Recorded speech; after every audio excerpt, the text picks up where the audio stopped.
Há uma passagem interessante que fala sobre uma forma que muitas pessoas seguem a Jesus, ilustrada pela experiência do apóstolo Pedro. Você lê isso lá em Mateus, capítulo 26 e versículo 28, que trata do episódio de quando Jesus foi preso, traído por Judas, lá no jardim. Judas, com um beijo, o traiu. Jesus foi preso e os discípulos todos, sem exceção, fugiram, deram no pé e deixaram Jesus sozinho. Jesus foi levado para a casa do sumo sacerdote, Caifás, para ser julgado. E Pedro, diz o texto assim, Pedro o seguiu de longe. Pedro o seguiu de longe, até ao pátio do sumo sacerdote. E entrando, assentou-se entre os criados, para ver o fim. Então Pedro manteve uma distância dos guardas que estavam levando Jesus e de longe foi vendo para onde o levariam e o que aconteceria com ele. E me chamou a atenção este fato, este detalhe, que Pedro seguiu Jesus de longe. E me fez pensar em muitas pessoas que seguem Jesus de longe hoje. O que é seguir Jesus de longe? Será que você está seguindo Jesus de longe? Você conhece alguém que está seguindo Jesus de longe? Vamos entender o que é seguir Jesus de longe, em primeiro lugar. Naturalmente, para seguir uma pessoa de longe, você tem que manter uma distância. E essa distância faz com que muitas coisas, pessoas, fiquem entre você e a pessoa que você está seguindo. Então, seguir Jesus de longe é sempre ter coisas e pessoas entre você e Jesus. Jesus não vem em primeiro lugar, ele não vem logo à frente.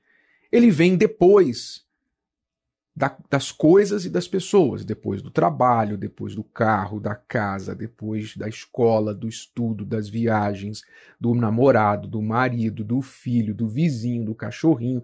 Depois de tudo isso e todas essas pessoas, lá no fundo, lá longe, está Jesus. Então muitas pessoas seguem Jesus assim, de longe. Primeiro, mais próximo a outras coisas e pessoas. Seguir Jesus de longe também significa seguir Jesus sem compromisso. Quando você está longe de alguém, aquela pessoa não está te vendo, não está te ouvindo, então o compromisso diminui. É como na escola. Aqueles alunos que sentam logo nas primeiras fileiras, normalmente são os alunos que estão mais interessados, mais compromissados com os estudos. E os que sentam lá atrás são aqueles que querem distância da autoridade da classe, que é o professor, não querem ser vistos, não querem ter ali uma distância entre eles e o professor, entre eles e a autoridade, para não entrar em nenhum tipo de problema. Quer dizer, os descompromissados tendem a manter distância. Seguir Jesus de longe também significa que a pessoa não quer ser vista por ninguém, como era o caso de Pedro. Pedro seguiu Jesus de longe porque ele tinha medo que os guardas o vissem e ele também fosse preso.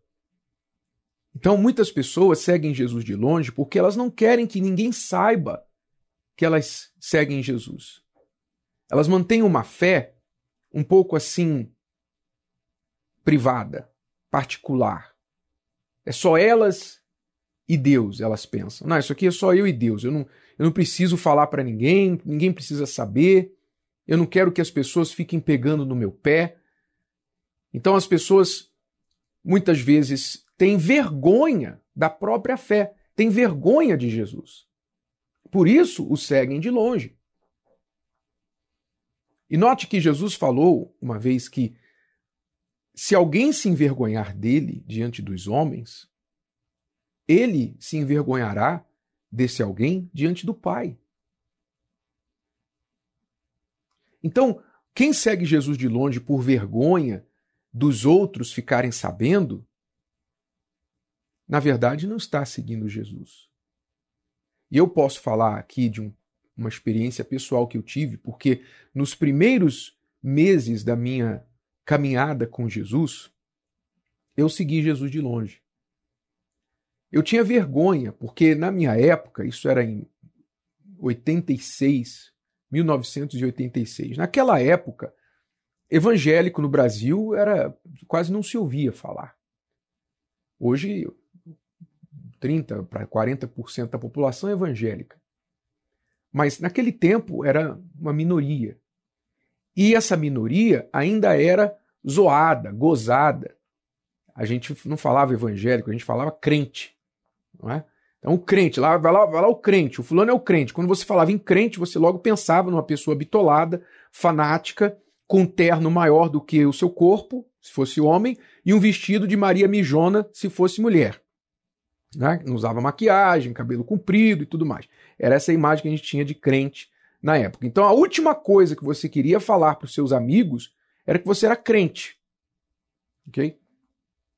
Então, quando eu comecei a vir à igreja, a frequentar a igreja, eu me lembro que houve um dia que eu peguei o ônibus, estava indo para a igreja, e no ônibus eu encontrei alguns colegas, alguns amigos da escola. E como era um horário à noite, eles ficaram surpresos. Onde você está indo? Com certeza esperando que eu estava indo a alguma festa, alguma coisa. Perguntaram, e aí, como é que está indo? Onde você está indo e tal? E eu estava indo para a igreja. Só que naquele momento eu tive vergonha de falar. E eu falei para ele, eu nunca me esqueço, eu falei para eles, eu estou indo para a casa da minha tia, vou visitar minha tia. E na hora que eu falei aquilo, que eu menti, com vergonha de falar que eu estava indo à igreja, porque meus amigos não sabiam que eu estava indo à igreja. Eu seguia Jesus de longe. Eu não tinha falado para ninguém ainda. Eu ia começar uma conversa que no dia seguinte, na escola, todo mundo ia ficar sabendo que o Renato era crente, o Renato virou crente. Não é? Com medo disso, eu menti.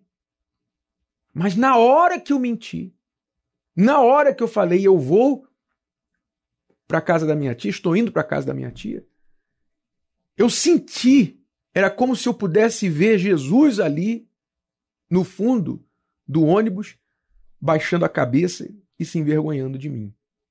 Porque eu tinha me envergonhado dele. Então muitas pessoas seguem Jesus assim, porque tem vergonha, tem medo de perseguição. Às vezes a pessoa até começou a seguir Jesus e aí descobriram que ela estava indo à igreja, aí começaram a perseguir, começaram a falar mal dela e etc. Então, com um pouquinho de perseguição que ela sofreu, ela já deu uma parada, tirou o pé do acelerador e deixou de ir à igreja com muita frequência. Então não vou mais não. Ela vinha 2, 3 vezes na semana, agora só vem domingo, ou de vez em quando, não é? Dá uma escapadela. Ela procura evitar, dar razão para os outros pensarem que agora ela é fanática. Então, por medo da perseguição, muitas pessoas seguem Jesus de longe. Outros seguem Jesus de longe por causa de decepção. Sofreu uma decepção na igreja, sofreu algum tipo de desilusão, desapontamento da fé, ou ela esperava uma coisa e não veio, ou ela confiou em alguém que a decepcionou, aí ela ficou magoada, sentimental, e aí ela disse o seguinte, sabe de uma coisa? Eu não preciso ir à igreja para seguir Jesus, não. Jesus está em todos os lugares. Né? Aí ela deixou de ir à igreja. Hoje ela faz parte daquele grupo chamado os desigrejados, que bate no peito e fala, eu não preciso da igreja para seguir Jesus. Mas Jesus foi quem estabeleceu a igreja. Ele falou para Pedro, o mesmo Pedro, sobre esta rocha eu estabelecerei a minha igreja. Quer dizer, Jesus tem igreja. Ele tem a igreja. Ele estabeleceu o unir, o ajuntar-se dos cristãos, dos da fé, para que um fortaleça o outro. E isso é igreja. A palavra igreja significa ajuntar-se, ajuntamento daqueles que creem. Então, quando você se separa, é como se você estivesse dizendo, eu sou melhor que essas pessoas não são boas o suficiente para mim. Quer dizer, você já está mostrando que você não é cristão, porque você está se achando melhor que todo mundo. E o cristão, ele não pensa dessa forma. Mas talvez um orgulho ferido, um ego, uma forma errônea de crer, está fazendo você, assim, seguir Jesus de longe. Talvez o seu muito trabalho tenha feito você seguir Jesus de longe. Você está agora focado muito em trabalhar, ganhar dinheiro, estudar, viajar. Muitos problemas que você está enfrentando. Então, tudo na sua vida vai tomando lugar de Jesus. E você acaba fazendo como Pedro, seguindo Jesus de longe. E quando alguém ainda pergunta a você sobre Jesus, você é crente, você é evangélico, não, você desconversa, igual Pedro, igualzinho Pedro. Pedro, quando alguém perguntou para ele lá onde ele estava, você é um deles, você estava com Jesus. O que ele fez? Eu? Vocês estão enganados, eu não conheço esse homem não. Chegou a jurar, Pedro chegou a jurar. Ele jurou e disse, eu juro que eu não conheço esse homem. Você acredita nisso? Depois de 3 vezes ter negado Jesus, a ficha caiu. E aí Pedro foi e chorou, saiu dali e foi chorar, e chorou amargamente.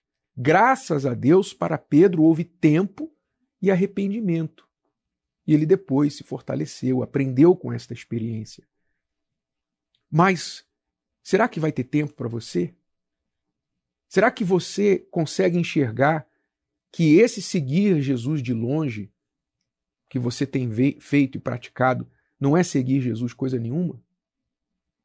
Porque ou você segue Jesus de perto ou você não segue. Ou você assume a sua fé ou você joga essa fé fora. Não tem mais ou menos. É sim ou não. Qual é a sua fé? Por quanto mais tempo você vai ficar aí deixando que coisas e pessoas fiquem entre você e Jesus? Gostou? Que tal ouvir de novo? Ouça quantas vezes precisar, até que este conteúdo faça parte de você. E não se esqueça de dar o seu like, comentar e compartilhar. Até a próxima!